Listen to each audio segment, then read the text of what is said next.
Hello everyone, स्वागत है आपका मेरे channel excellence in education world पर।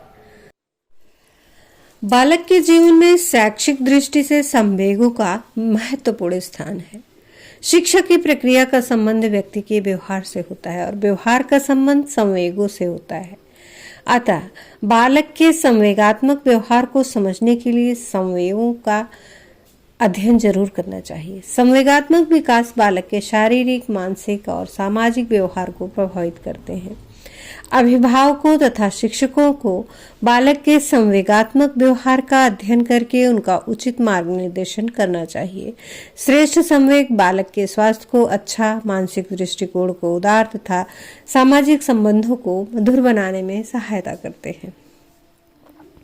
सीखने की प्रक्रिया में संवेग बहुत सहायक सिद्ध होते हैं। संवेगों के उचित विकास से बालक की पढ़ने में रुचि जागृत होती है और उनमें अच्छे स्थायी भावों और आदर्शों का विकास होता है। संवेगों के कारण ही उसका व्यवहार और स्वभाव नियंत्रित होता है। शिक्षा के द्वारा उसके अवांछनीय प्रकृति के संवेगों जैसे क्रोध, भय, घृणा आदि का शोधन एवं मार्गांतीकरण किया जा सकता है। विद्यालय में पाठ्य विषयांतर क्रियाओं जैसे नाटक, खेल प्रतियोगिताएं, सरस्वती यात्राएं, स्काउटिंग आदि द्वारा संवेगों का विकास होता है। बालक के चरित्र एवं व्यक्तित्व निर्माण में संवेगों का बहुत बड़ा हाथ होता है। अतः शिक्षकों को उचित संवेगात्मक विकास के लिए प्रयत्न जरूर करना चाहिए ताकि बालक के व्यक्तित्व का सर्वांगीण विकास हो सके। शिक्षा के दो प्रमुख उद्देश्य व्यक्तिक विकास और सामाजिक विकास है। अतः संवेगों को प्रशिक्षित करना व्यक्ति तथा समाज दोनों के हित के लिए आवश्यक है। संवेगात्मक प्रशिक्षण की उपेक्षा नहीं की जा सकती, क्योंकि शिक्षा का एक महत्वपूर्ण कार्य बालक को विभिन्न परिस्थितियों में उचित संवेग प्रदर्शित करने के योग्य बनाना है। और शिक्षा का कार्य यह भी है कि बालकों के असंबद्ध संवेगों को स्थायी भाव में संगठित करे और समस्त स्थायी भावों का आत्मगौरव के स्थायी भाव में समावेश करे तथा उनके सामने समाजोपयोगी आदर्शों को प्रस्तुत करे। इस प्रकार व्यक्तित्व विकास एवं चरित्र निर्माण में संवेगों और स्थायी भावों के अमूल्य सहायता ली जा सकती है। स्कूल में विद्यार्थी के प्रत्येक काम में उसके संवेगों का समावेश होता है। यदि स्कूल का कार्यक्रम उसके अनुकूल होगा तो उसे अपनी सफलताओं पर हर्ष होगा। वह बड़ी खुशी से आने वाले उत्साहपूर्वक कार्यों की प्रतीक्षा करेगा। स्थायी भावों के निर्माण एवं चरित्र निर्माण में संवेगों का महत्व बहुत बड़ा है। संवेगों के प्रशिक्षण में ज्ञानात्मक, भावात्मक और क्रियात्मक पहलू सम्मिलित हैं।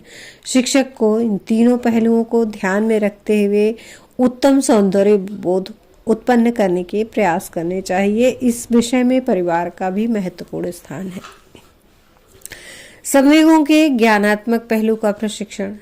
प्राचीन लोकप्रिय शिक्षा बौद्धिक विकास पर बल देती थी, किंतु आधुनिक शिक्षा मनोवैज्ञानिक संवेगों पर भी बल दे रही है। संवेग ही हमारे कार्यों को प्रेरक शक्ति प्रदान करते हैं, अतः उनके प्रशिक्षण पर ध्यान देना आवश्यक है। यदि हम बालकों का केवल बौद्धिक विकास करना चाहते हैं तो भी संवेगों की अवहेलना नहीं की जा सकती। आधुनिक शिक्षा का प्रत्यक्ष संबंध व्यक्ति की भावनाओं से है, अतः शिक्षा का मुख्य कार्य बालकों में उत्तम सौंदर्य बोध उत्पन्न करना है। सौंदर्य बोध का अर्थ सुंदरता को जानने, पहचानने तथा आनंद प्राप्त करने से। इसलिए बालकों में सौंदर्य के प्रति अनुराग और कला, साहित्य व संगीत के प्रति यथार्थ अभिरुचि व प्रशंसात्मक भाव उत्पन्न करने का प्रयास करना चाहिए। यह प्रशंसात्मक भाव तभी उत्पन्न हो सकता है जब बालकों में सौंदर्य के प्रति जिज्ञासा उत्पन्न हो। बालकों को ऐसे विषय पढ़ाए जाएं जिससे उनमें सौंदर्यानुभूति का विकास हो। उन्हें इस प्रकार की शिक्षा दी जाए कि वे प्राकृतिक सौंदर्य एवं कलात्मक कार्यों को महत्व को समझने लगे, उनमें सुरुचि उत्पन्न हो। संवेगों के भावात्मक पहलू का परीक्षण। सुरुचि में अनुभूति महत्वपूर्ण महत्व है। संवेगों का संबंध व्यक्ति के भावात्मक पहलू से, अतः बालकों को उचित अनुभूति करने की शिक्षा दी जाए तथा अनुभूति के उचित अभ्यास के अवसर दिए जाएं। जैसे उसके सामने साहित्य, संगीत, कला के अंश प्रस्तुत किए जाएं जो वास्तव में ग्राह्य एवं प्रशंसनीय हो। इससे उनकी आत्मा का विकास होगा और उनके अंदर श्रेष्ठता एवं सुंदरता के प्रतिमानों का निर्माण होगा। इससे शिक्षक को विद्यार्थियों की विकास की अवस्था और क्षमता को भी ध्यान में अवश्य रखना चाहिए। सौंदर्य बोध का विकास क्रमिक रूप से होता है। प्रयोगात्मक मनोविज्ञान की मान्यताओं के अनुसार सौंदर्य बोध का उचित प्रशिक्षण किशोरावस्था में होना चाहिए। सौंदर्य बोध उत्पन्न करने के लिए प्रत्यक्ष शिक्षा देना उपयुक्त नहीं है। अध्यापक को इस प्रकार का वातावरण तैयार करना चाहिए जिससे बालक किसी वस्तु के श्रेष्ठ तत्वों को समझ सके। यदि बालक को अनुकूल वातावरण मिलता है तो उसमें उचित वस्तुओं के प्रति उपयुक्त भाव उत्पन्न होंगे।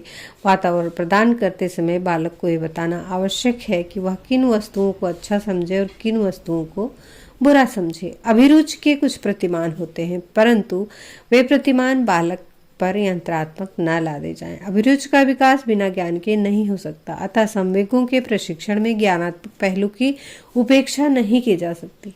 बालक को वातावरण की वस्तुओं की आलोचना करने की क्षमता का विकास करने में सहायता देनी चाहिए।